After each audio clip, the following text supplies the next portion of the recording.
8:30 in the morning, 7,000 feet. My back is soaked, and I haven't been moving fast. It's warm up here. I'm gonna give some knives a workout. I'm gonna zoom in here, let you guys see what I got. Well, I know some of you knife guys are going to recognize these right off the bat.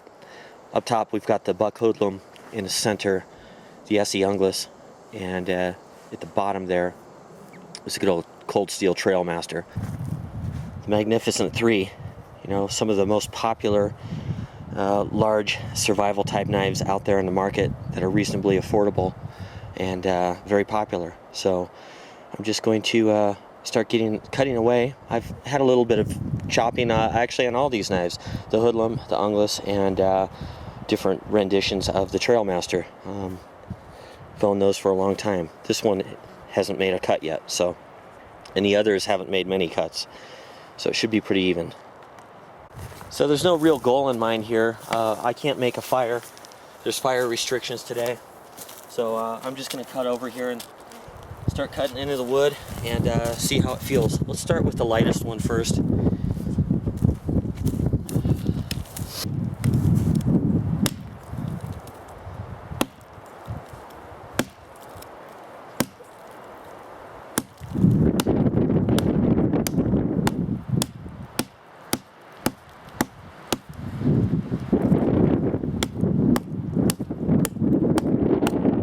For its weight, this knife does really well.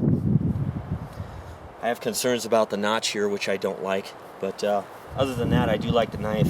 It's a light package if you need a nice knife with some reach. This one's a 10-inch blade. It's definitely a nice,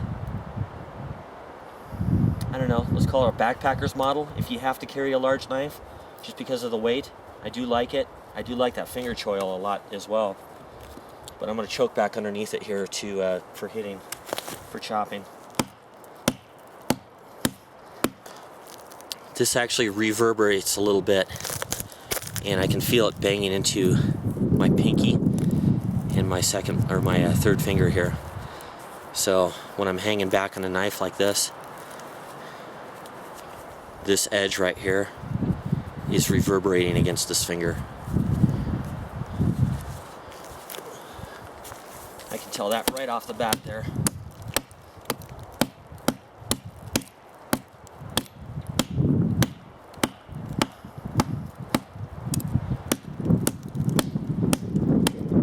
That chips out the wood real nice.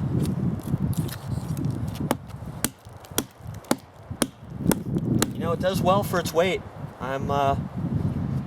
First time I chopped with the Hoodlum, I thought it did pretty good. Alright, let's chop a little bit with the Trailmaster. By the way, guys, these are just my instant impressions. So if I say something, it doesn't mean that I'm endorsing or favoring one knife more than the other. I'm just telling you my initial impression when I take a bite out of the wood, how it feels in my hand and everything. So I know knives can get real personal for a lot of people, especially if they only have one. When you have a couple dozen of them, you don't tend to go crazy. You just appreciate each one for what it is. And it's the same with any equipment, whether it's firearms or knives or axes. There's no point in taking sides or favorites. I mean, you can if you want. I guess it's like rooting for a football team, but just keep in mind that these are all good. You know, these are all good teams. I do like the uncoated blade, by the way. I never got into the epoxy blades. I see ESEE is actually offering some stone wash blades now, which I like. You know, if you take care of a carbon steel knife or you patina it, you shouldn't have any trouble. You know, especially before you go out in the field. Just make sure that that cutting edge is good to go. Yeah, that's a piece of steel right there. You know, just after 3 hits, guys, I can tell you that it just, the mass of the knife, it's just a better chopper than the Hoodlum. Especially when you have them right next to each other.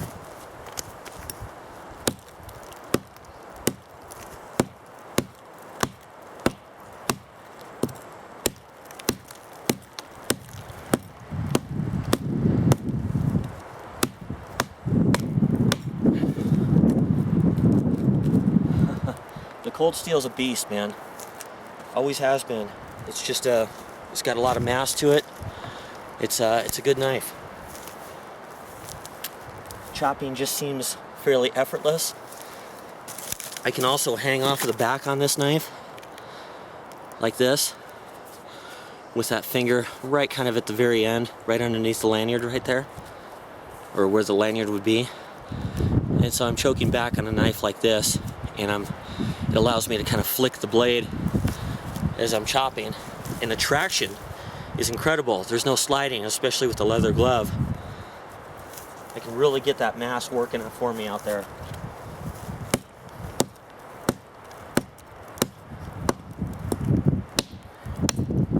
Sure enough, a little ant crawls right there. Get out of there, dude, before you get hurt.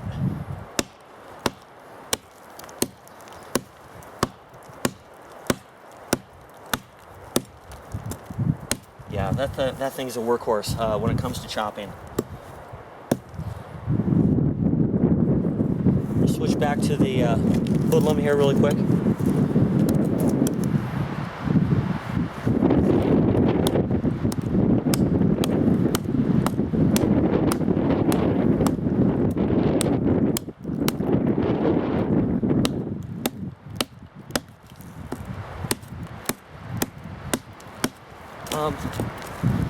So once again, when I choke back where I want to be on this knife, this finger right here gets hit with this. I kind of have to hold it conventional, keep my hand off of there, but I don't feel like I get as much flick or inertia that way.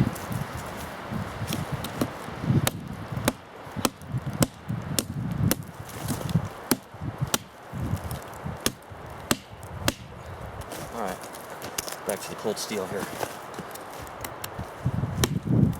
Oh gosh.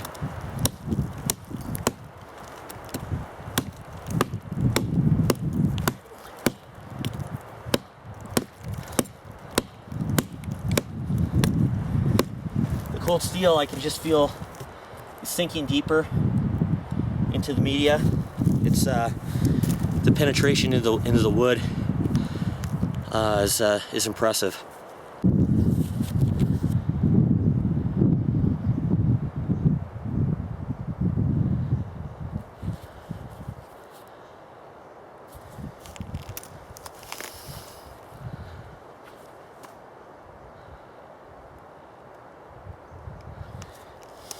Man, love how light that knife is. But there is a cost. It doesn't chop quite like the others.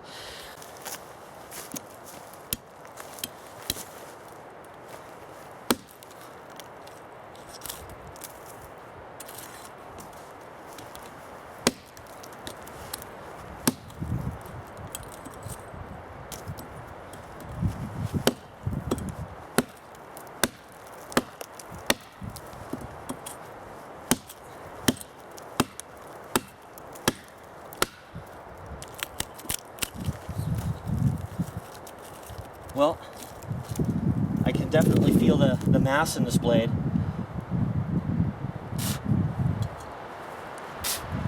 Got wood chips.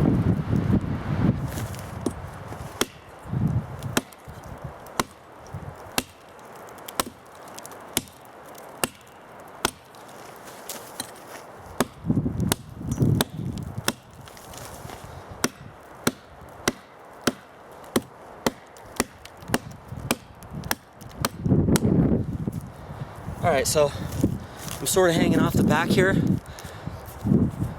Pinky's kind of just floating behind.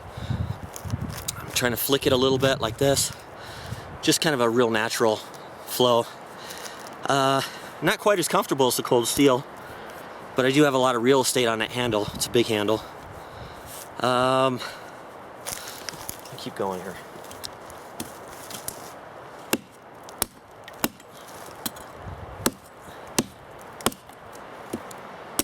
Yeah, it's pretty comfortable. It doesn't look comfortable, but it seems like it's pretty efficient.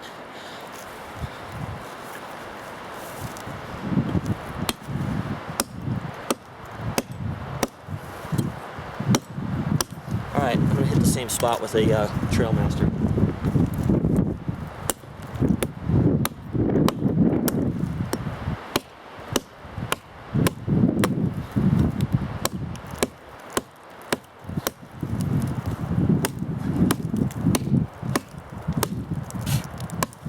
The cold steel is giving me the most comfortable chop. As far as isolating shock in the handle here. The one with the SMS shock mitigation system. This by far has the most transmitted oscillation into the handle of the three that I'm using right now. That's not to say it wouldn't do better on a knife that was more similar weight, but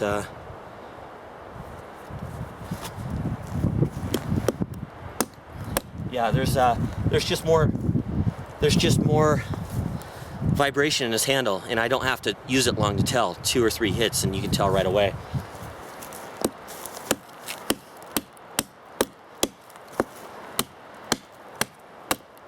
That's nice.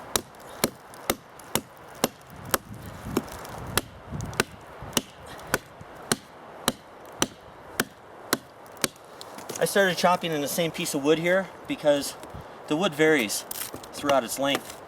So I can see this is very dense stuff right here. See, the tip doesn't go in very far. It's real. This heartwood is like, wow. It's pretty amazing stuff.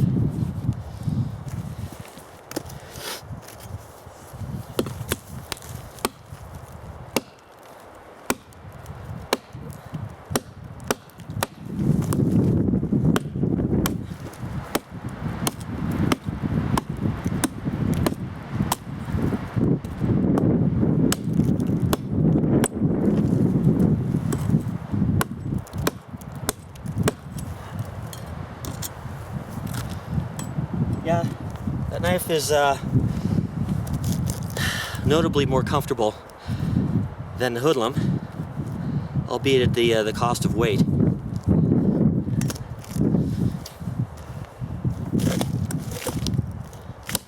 Oh, gosh, this knife bites.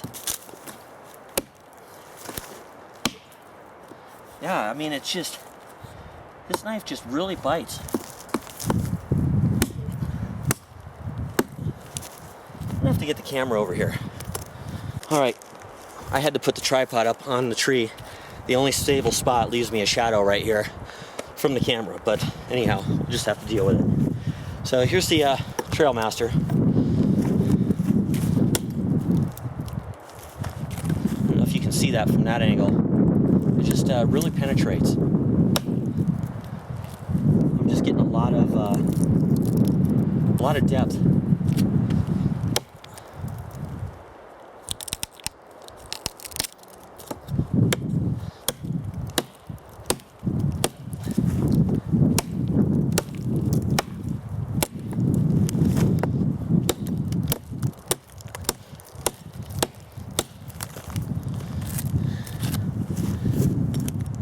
Compare that to the Junglas here.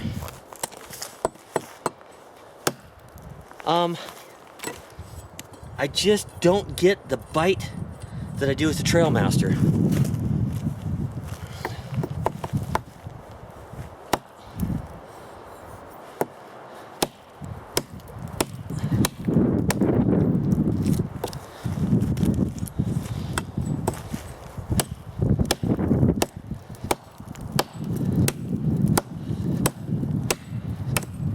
It's close, guys. It's real close.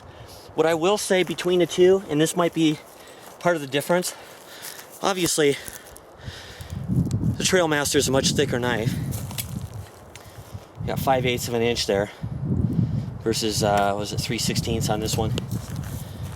I noticed that this will tend to deflect out. So when I hit and I don't catch a perfect edge there, it'll tend to turn. Whereas the Trailmaster tends to remain more in line, and if it does turn, it tends to kind of peel and carve its way through. And I don't know if it's because of the narrower profile here. It doesn't have as broad of an edge as this one.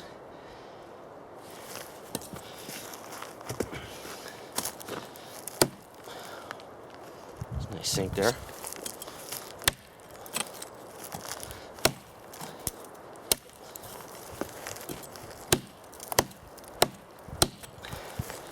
got a real nice hitting right here on the blade.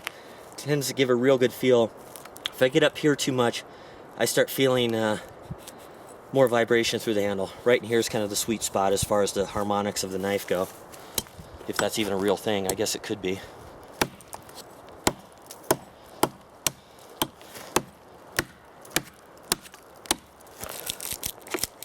Yeah. So yeah, I don't know, man. Both of these knives rock.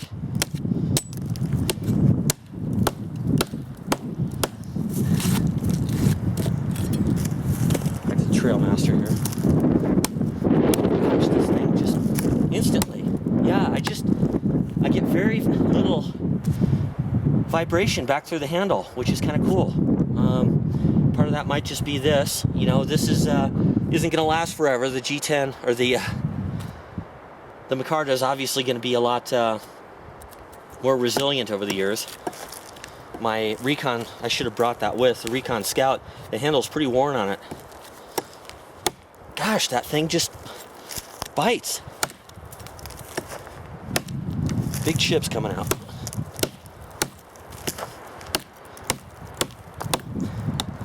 Yeah, it looks like I'm about to let go of the knife, but it doesn't feel like it's coming out of my hand, and I'm getting a good flicking motion with this.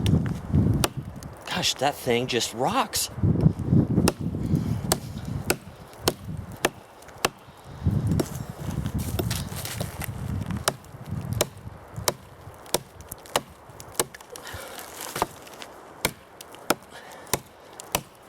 Let's get the Hoodlum in here.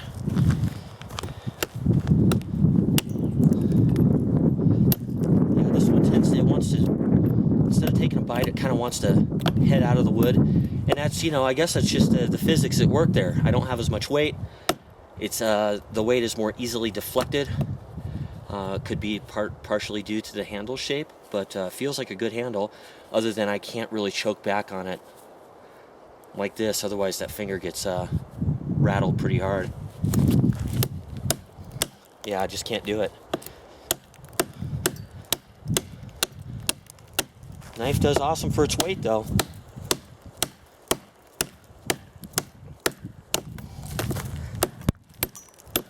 This is some hard stuff in there.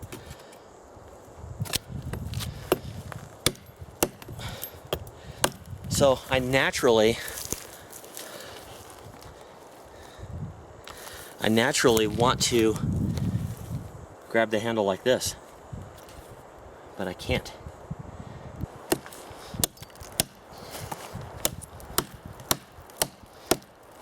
And I would absolutely carry this knife in my backpack. I have no problem with this knife. It doesn't chop like the others, but that's just one aspect of a knife's capabilities.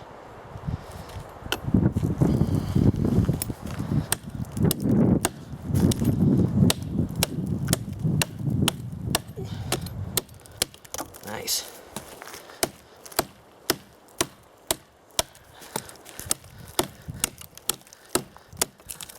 Real good there. Get the Junglas back in the mix here. Can you hear the difference? Oh goodness.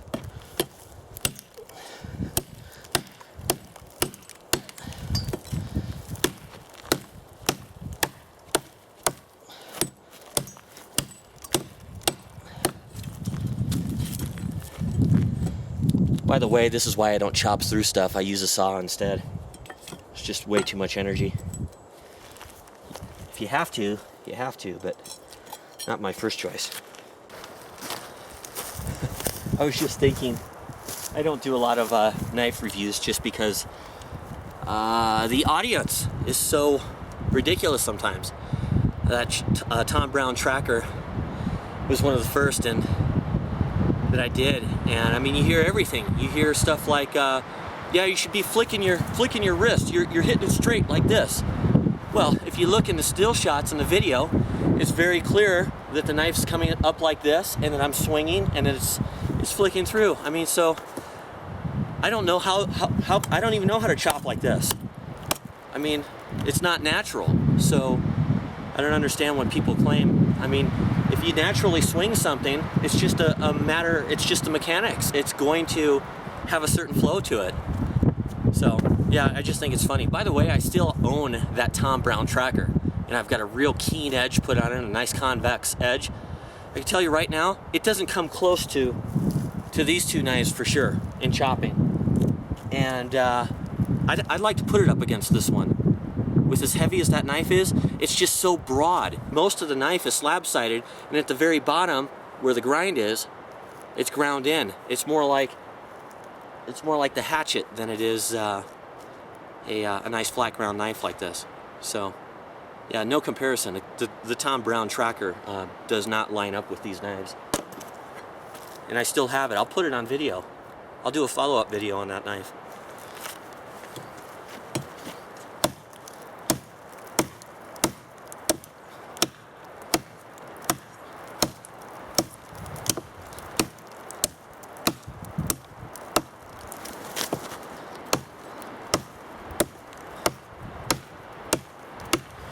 And obviously, guys, I don't have any goal in mind here. I'm just wanting to know how the blade feels when it enters into the wood, and just what kind of chips I'm pulling out of there.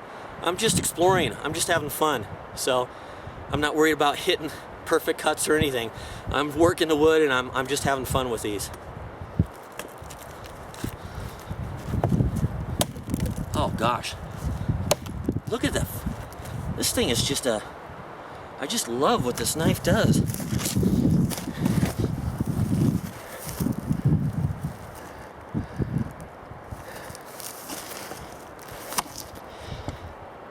So, you know, gosh, I don't have a favorite, guys. Obviously, I just started testing here, comparing, but this knife has a particularly good feel for chopping.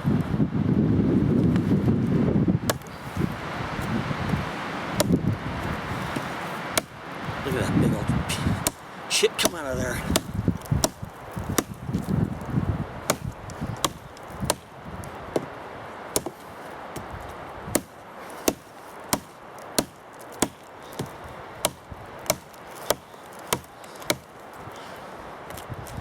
Junglas. Just a little bit more vibration with the Junglas, and it could be the spine of the blade. Being a thinner piece of steel, I feel a little bit more reverberation, a little more guitar string or oscillation happening there.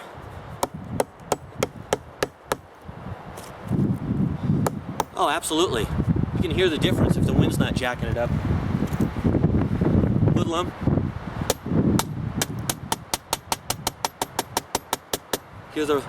There's actually a rattle.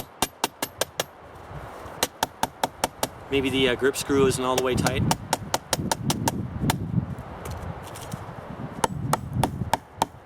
Getting some good buzz back here on fingers at the end.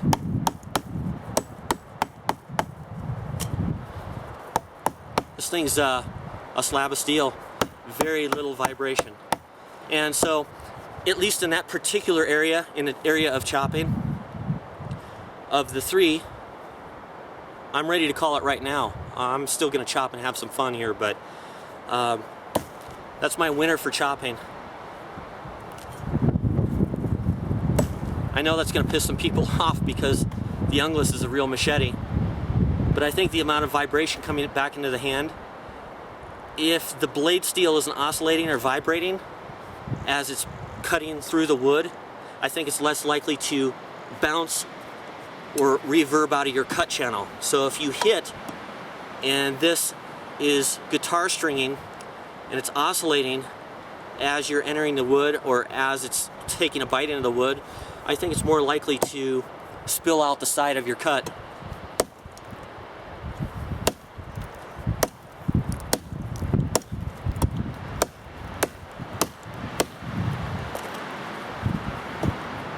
I just first hit.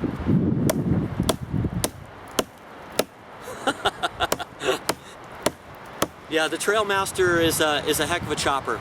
So obviously we're going to test many aspects of this knife, of these three knives together, and this will be a series. Probably going to do a 3 or 4 part series on these knives. and maybe crown one overall champion. I know that will be controversial, but at least in this area, I prefer, personally, I prefer to chop with this knife. This is a close second, and this is an impressive knife for its weight. Picking this up in hand, I'm like, whoa, is this, compared to those, it's just so light. So if I had to have a large survival knife in my 7-day wilderness kit, something that's not going to weigh me down, there's a good chance I'm going to go with this knife. It's not the end all that it doesn't chop with these other ones. Like I said, chopping is, I could have buzzed through this with my saw, with my hand saw, 10 times. It's an amazing blade for what it is. I do like this knife. I'm a little disappointed that I can't choke back a little bit, because that would be a real natural feel for me, especially with the way that this curves. But maybe with a thicker glove on, a thicker leather glove, maybe if I was wearing the leather on my right hand, that might work. Yeah, don't know. So, and I think the reason that I want to do that is because if I choke back here, the angle changes a few degrees on the knife, and just works better for me mechanically, the way my wrists are or whatever.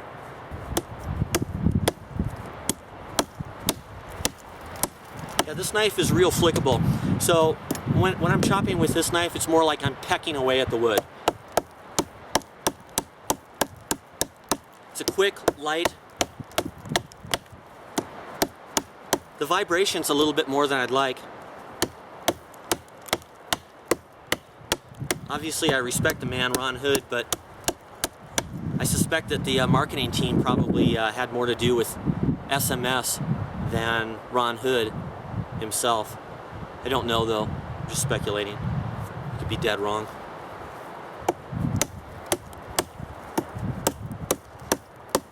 Call it what you like, it lightens up the knife. You have that hollow center, and it's a light, flickable knife. So, in a way, I would almost use this knife a little bit more like I use my tomahawk.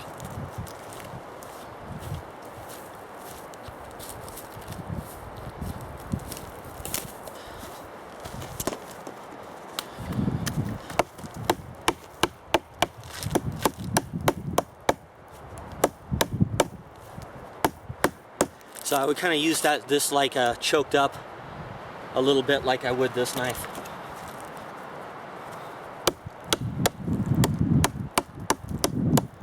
Although obviously the blade is cut at a steeper angle, or the edge I should say, and it does bite into the wood more. It's a real knife. This would be a nice woodworking knife, just because it's light and it's very flickable. It doesn't fatigue you. The Junglas, it's a heavy work knife, and an awesome chopper.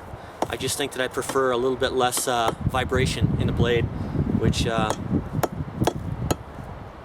maybe is why I kind of lean towards the Trailmaster.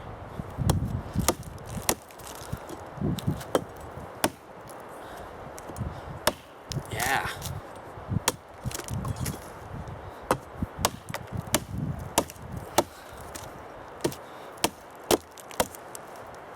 That's the Trailmaster here. Yeah, that does good.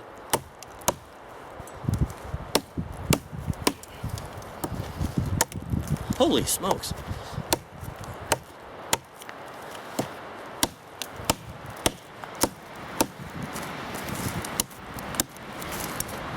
That outer bark, of course, is easier.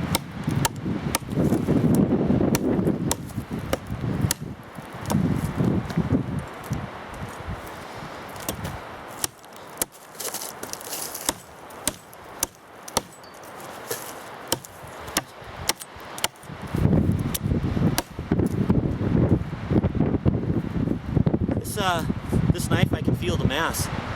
I think my arm feels it a little bit sooner too. Sorry about that, my battery ran out.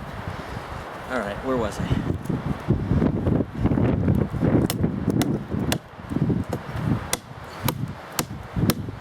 Get into that heartwood again.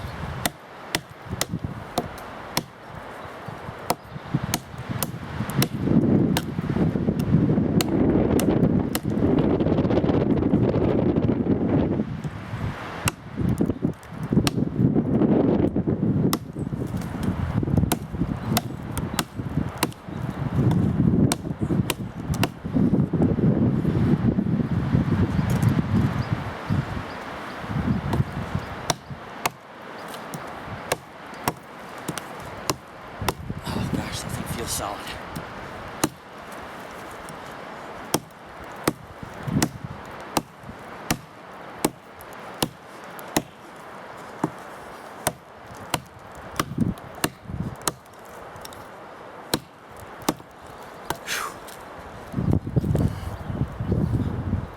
Well guys, that is a good knife. That is a good knife. And that's a good knife too. All of these are great knives. I'd carry any one of these. So far I haven't had any catastrophic failure or anything with the Hoodlum notch or anything, but I would prefer if it wasn't there. When it comes to the task of chopping, I'm pretty much on board with the Cold Steel Trailmaster. Maybe that thicker spine contributes to a little bit less oscillation. Hopefully that showed up on the camera when I was banging the sides of the blade. That's the same type of transmission that comes through the handle even when you're using the cutting edge. If I had to rely on a knife just for chopping, I'd go with the Trailmaster. The Junglas is a close second. And I think it's only the difference in that blade spine that maybe doesn't quite keep up, at least for me, to the Trailmaster. Here having fun, seeing how these knives bite into the wood. And I think I have a hat full of sawdust too. So, anyhow, thanks for tuning in. We'll keep the series going, and we'll see more in the future with these knives.